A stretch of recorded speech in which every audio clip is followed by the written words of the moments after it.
그거는 막 함정 도파열 있고 뭐 여러 가지 있듯이 스마트 카드도 똑같습니다. USB 메모리처럼 그냥 바로 카피 페이스트 되는 게 아니라 아주 잘 숨겨 놓습니다. 하지만 원리 자체는 그 메모리에다가 써놓은 거기 때문에 해커는 어떻게 해서든 또 찾아요. 그래서 그걸 숨겨놓는 사람들은 사이언티스트라고 하고요.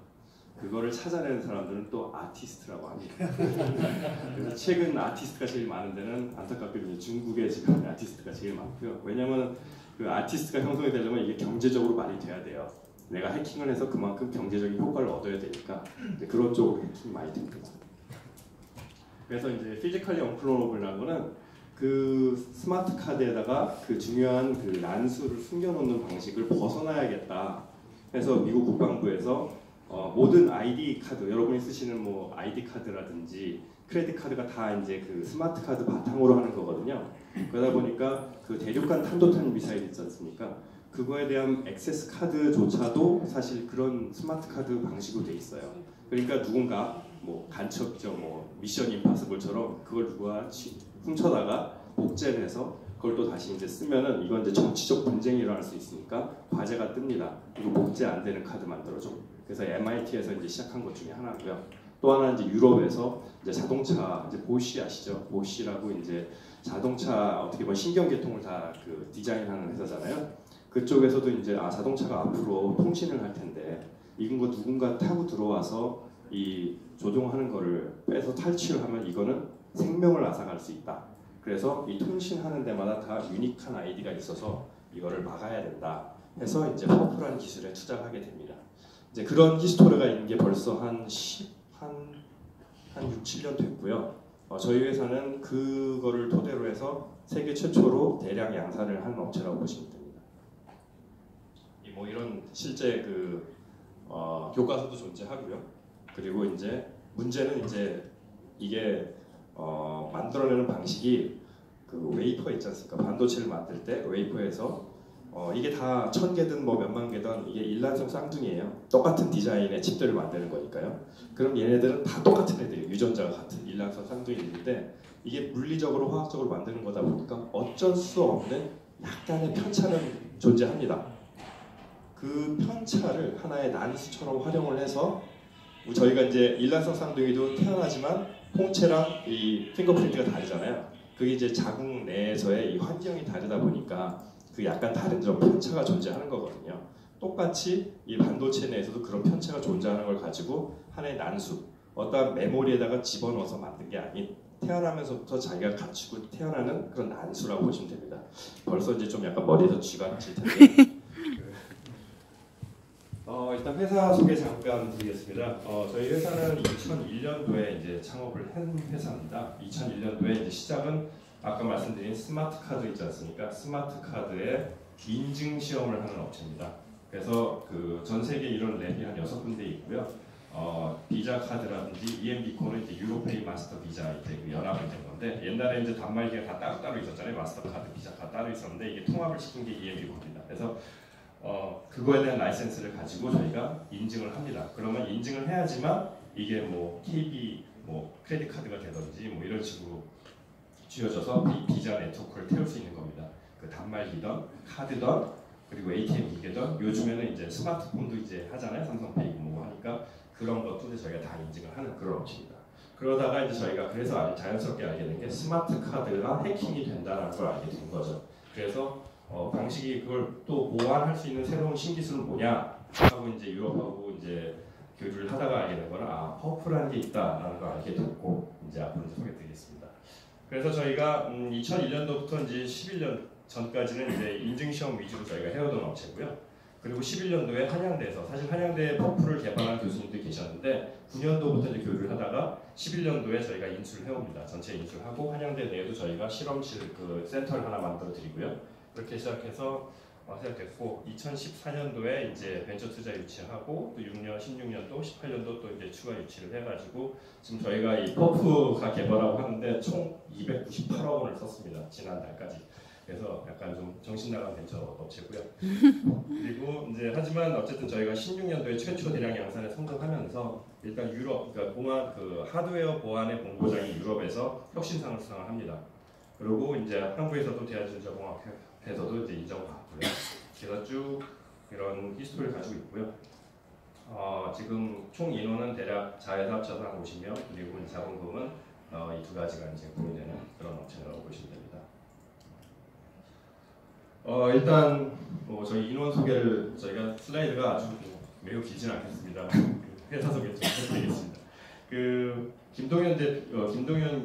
김동규 교수는 이제 저희 퍼프 기술의 이제 아버지라고 이제 두 분을 이제 보는데요.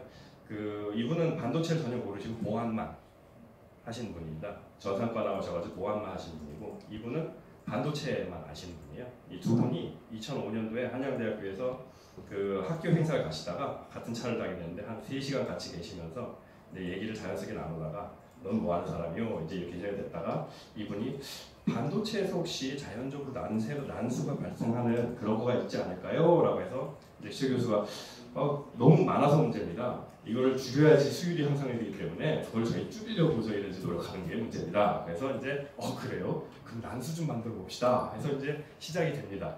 그래서 처음에 이제 나름 저희 경쟁사가 하는 모든 능동 소자 방식에 이제 그걸 다 하다가 결국은 다 실패해요. 왜? 흔들리니까, 값이 바뀌니까요. 전자는 이게 온습도 환경에 따라서 이게 바뀌잖아요. 태양광도 온습도에 따라서 퍼포먼스가 달라지듯이 바뀌거든요.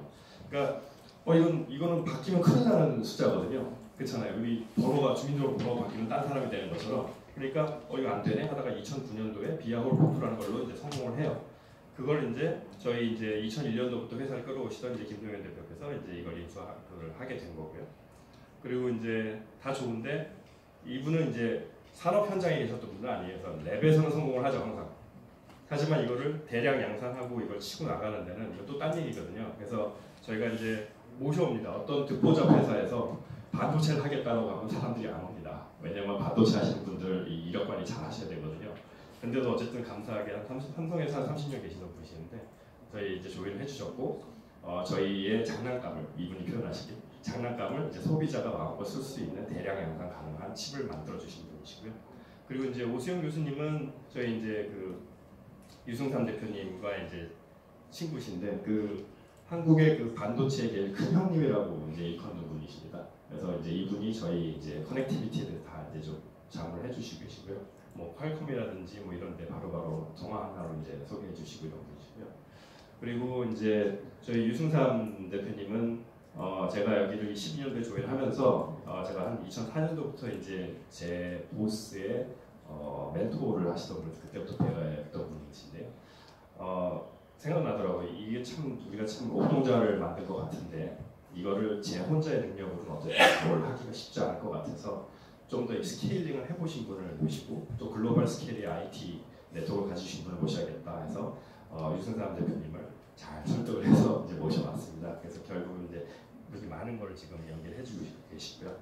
또 이제 이분의 또 네트워크로 저희 칩 세일즈의 약간 장인이라고 일컫는 분이세요. 박두진 저희 부사장님은 삼성 HP 옛날 시작하셔서 이제 삼성에서 39살에 이제 임원 되시면서 이게 영업의 달인이세요. 근데 임원 되시면서 약간 뭔가 백업 오피스 같이 이렇게 좀 약간 앉으시니까 그게 되게 심심하셔가지고 회사를 때려치고 나가셔서 ST마이크로 코리아에 지사장도 아니고 이제 영업이사로 가십니다. 그래서 삼성에서 뒤집어졌대요. 야, 어떻게 지사장도 아니고 어떻게 가냐. 근데 거의 2년 만에 매출 4배 만드시고 나중에 결국 프랑스 본사의 이제 부사장까지 계속 지니시고 하시다가 이제 저희 기술에 반하셔서 이제 조인을 하시게 됐고요. 그리고 저희 대표님은 쭉 이제 하시다가 지금은 이제 인증시험 부문을 영위하고 계십니다. 이 팀이 결국은 저희가 이걸 잘하기 위해서 각자 역할만 정확하게 하지 이건 뭐 내가 대표해야 된다 말 이건 별로 관심들이 없습니다. 그래서 되게 멋진 팀이고요.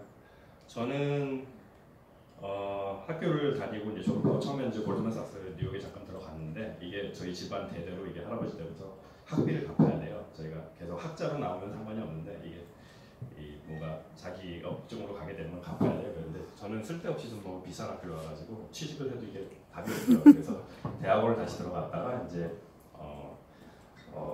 저걸 시작을 합니다. 벤처를 시작을 합니다. 그래서 대학원 다니면서 디지솔루션을 만든 걸 해서 RFID 관련된 솔루션에서 월마트 쪽에다가 이제 엑시트를 하고요.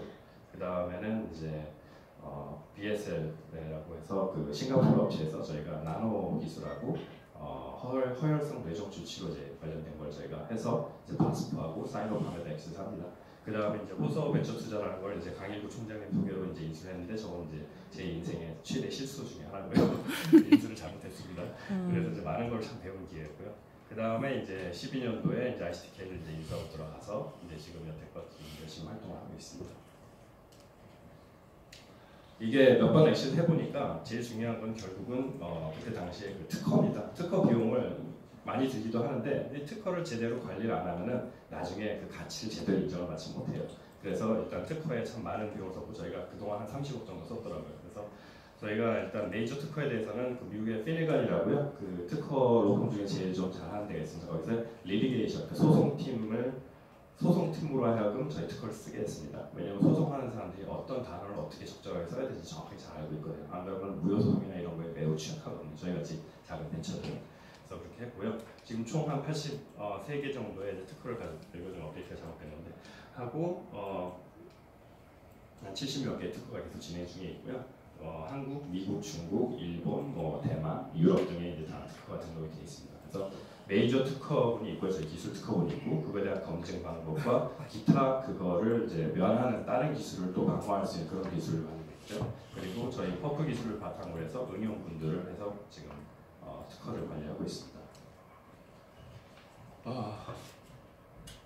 이건 좀 나중에 다시 설명할 건데요. 이 퍼프라는 걸 이렇게 비아고에 나가서 구현했고 이거는 이제 유럽에서도 인정받고요. 하고 있고요. 그래서 이제 오늘은 이제 본론인데요. 저희가 이제 퍼프라는 걸 가지고 사실 그동안 이제 지금도 그렇지만 IoT 위주로 하고 있습니다.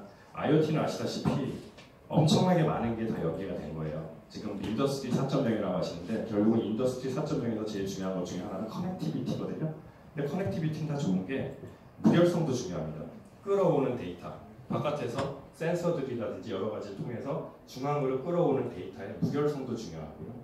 그 다음에 바깥으로 내주는 그 명령어에 대해서 컨트롤러빌리티, 내가 명령한 것만 네가 받아서 해. 딴 사람이 타고 들어가서 하면 못하게 하는 것도 되게 중요하거든요. 그거를 지금 다 소프트웨어로 하다 보니까 결국 소프트웨어는 누군가는 다 교란시켜서 타고 들어갈 수 있는 그 이슈가 있습니다. 그거를 이제 매 통신 분야마다 간단하게 복제가 되지 않는 아이디의 칩을 해서 서로 어텐티케이션, 인증을 하게 해서 인증된 기기들끼리만 뭔가 소통을 할 수 있게 하는 그런 역할을 하는데요. 퍼프라는 기술이 저희만 하는 건 아니고 다른 쪽에서 하는데 너무 비싸요. 예를 들어서 온도 센서 2,000원짜리에다가 뭐 5,000원짜리 칩을 달 수는 없잖아요. 그리고 이제 뭐 MPU나 CPU를 돌려버리면 이게 연산이 너무 높아가지고 배터리를 많이 잡아먹어요. 그러면 수억 개를 막 뿌려놔야 되는데 얘네들 교체 시기가 너무 많아요, 주기가. 그렇게 하면 쓸 수가 없어요. 그럴 때 이제 간단하게 저희 칩은 장점이 되게 싸거든요. 그래서 기존 퍼프가 없는 일반 보안칩 가격대에 저희가 접근을 했기 때문에 이렇게 그냥 간단하게 옆에다가 통신 모듈 옆에다가 달아만 주면 얘가 문지기 역할을 하는 그런 역할을 한다고 보면 돼요. 그쪽도 이제 하고 있는데 이제 블록체인 하는 쪽에서 찾아오셨어요. 그래서 뭐지? 그랬더니 개인 키 보호가 안 돼요라고 해서 저희 찾아오신 거예요. 트랜잭션은 잘 아시겠지만 일단 자기 본인의 그 블록체인 wallet에는 이렇게 본인의 프라이빗 키가 있습니다. 이게 본인 거를 증명하는 제일 보호해야 되는 주소입니다. 모든 게 이걸 통해서 나임을 시그네처에서 이제 증명하는 건데 문제는 얘가 뺏겼을 때는 아름다운 일들이 벌어집니다. 아시다시피 블록체인은 안정권에 왔어요. 퍼블릭 블록체인들은요. 많은 노드들이 참여했기 때문에 누군가 이걸 과반수로 오버라이드를 한다라거나 그게 이제 많이 힘들어졌죠. 옛날에는 사실 이제 성립되는 시기에는 오버라이드하는 파워가 생겨서 그걸 또 스스로 또 그 프로세스를 퍼포먼스를 줄이기도 하면서 그 가치를 올리긴 했었는데 지금은 그러기가 힘듭니다. 그 유명한 그 퍼블릭 체인들은요. 그래서 여긴 되게 안전해요. 매우 안전해요. 근데 이거를 쓰는 이유는 나의 자산을 여기다가 올리기 위해서 쓰는 거거든요. 근데 나의 자산을 올리기 위해서는 본인의 개인 키를 바탕으로 이 모든 트랜잭션이 시작이 됩니다. 근데 이 개인 키를 뺏기거나 해킹을 당하면은 그걸 통해서 그 뺏은 사람은 여기다 공개 키를 올려가지고 내 것임을 증명하면서 사실 여기는 AS 센터가 없기 때문에 누군가 그 딴 사람의 공개 키로 내 자산이요라고 클레임을 하면은 그거는 어쩔 수가 없어요. 그래서 해킹도 많이 되고 저도 한 비트코인 한 15개 그래서 해킹이 강해서 좀 잘 아는데요. 하여튼 그런 일들이 벌어집니다. 그러면 이제 아마 많은 분들이 개인 키나 이런 거는 많이 좀 생소하실 수도 있는데요. 이렇게 월렛에는 이렇게 원래 임포트 포맷 해가지고 이런 주소가 뜹니다. 이걸로 이제 서로 주고받고 하는 건데요. 이건 어떻게 생성이 되냐면은 자기 기기 안에 또는 이제 바깥에 빼놓기도 합니다만 개인 키라는 게 있고요, 난수가 있고요. 그 난수를 공개해도 되는 공개 키로 바꾸고요. 그걸 한번 간단하게 해시 펑션을 돌려서 이렇게 애드레스를 만드는 겁니다. 이렇게 하는 이유는 뭐냐면은 제가 제 공개 키를 클레임을 어떤 방식으로든 어떤 키로 소통을 해야 되는데 그 키는 공개를 해도 누군가 다시 역 엔지니어링 해가지고 그걸 개인 키를 찾지 못하는 알고리즘을 해야 되는 거거든요. 그래서 아시다시피 개인 키를 여기는 이제 일리티컬 커브 쪽에서 이제 크립토 커브 일리티컬 커브인데 ECC라는 거 K1 커브를 써서 하는 건데 그걸 통해 가지고 퍼블릭 키를 만드는 거예요. 근데 한번 생성된 퍼블릭 키는 그걸 가지고 다시 역추적하기는 쉽지 않습니다. 그래서 이제 요거를 이제 대외적으로 이제 공개하는 그런 건데요. 그러다 보니까 이런 식으로 이제 자기 키를 가지고 이제 블록체인에서 올려서 이제 공개를 하고 쓰는 거고요. 문제는 이제 해커 입장에서는 이게 아주 아름답죠. 개인 키를 탈출해가는 거죠. 어떤 분들은 잘 이 개념을 모르시면은 본인의 개인 키, 그러니까 어떤 익스체인지 거래소에다가 어카운트 만드시면은 개인 키를 받아요. 생성이 되게 합니다. 생성을 되게 하는데 공인인증서처럼 생성을 되게 하는데 그걸 아무런 생각 없이 PC에서 저장을 하면요 타고 들어와요.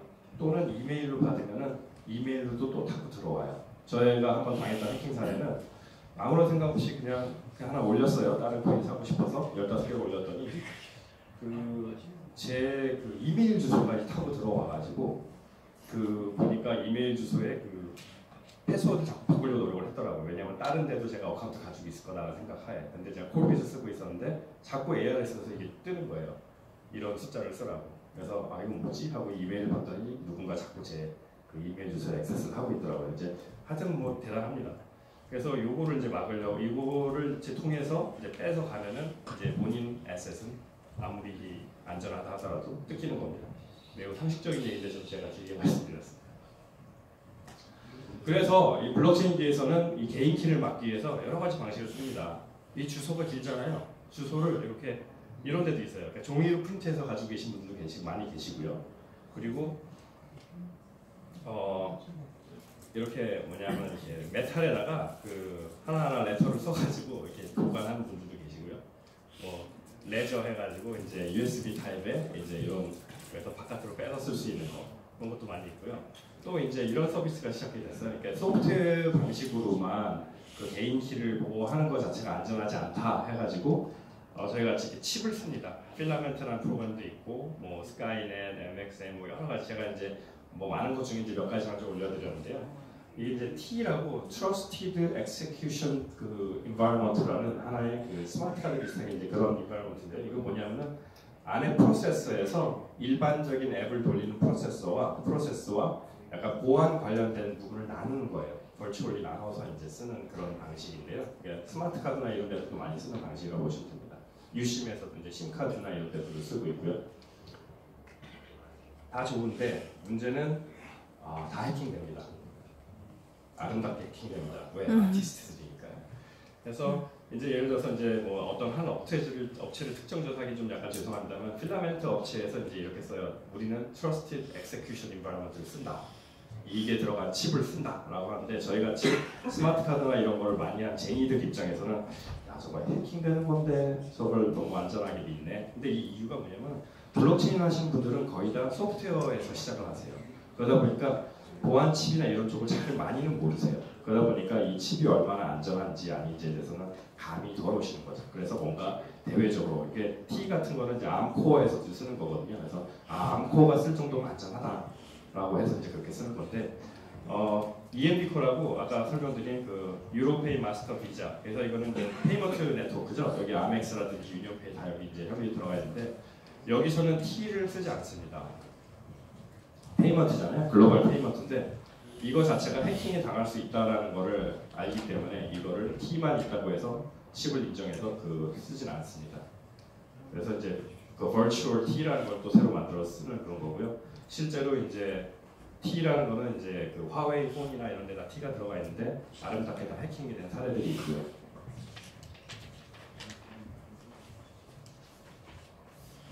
해킹이 왜 됐는지 이제 제가 좀 약간 개념적으로 좀 설명을 드리겠습니다. 개인 키라는 거를 이 메모리에다가 숨겨놓습니다. 그럼 해커는 센서들도 있고 여러 가지가 있는데 그걸 다 피해가지고 이거를 가져가요. 탈취를 해서 복제 카드를 만듭니다. 저희 랩에서도 이거 한 10분이면 다 여러분 크레딧 카드 어느 정도 저희가 할 수 있고요. 그리고 얘를 여기 있는 키 값을 그 크립토 프로세서 암호화 모듈까지 가는데 이 버스가 있습니다. 버스 타고 가는 것도 또 프로빙해서 또 그 정보를 또 빼갈 수가 있습니다. 이게 이제 여러 가지 그 해킹 기법 중에 하나인데 이건 이제 디캐핑. 그게 위에서 살살 까기 시작합니다. 까가지고 보면은 이렇게 아키텍처가 보입니다. 블럭들이 다 형성되어 있거든요. 그러면 아 이건 메모리 블럭이네, 이건 프로세서 블럭이네, 이거는 기타 등등, 이건 뭐 인터페이스 블럭이네, 여기 다 보이거든요.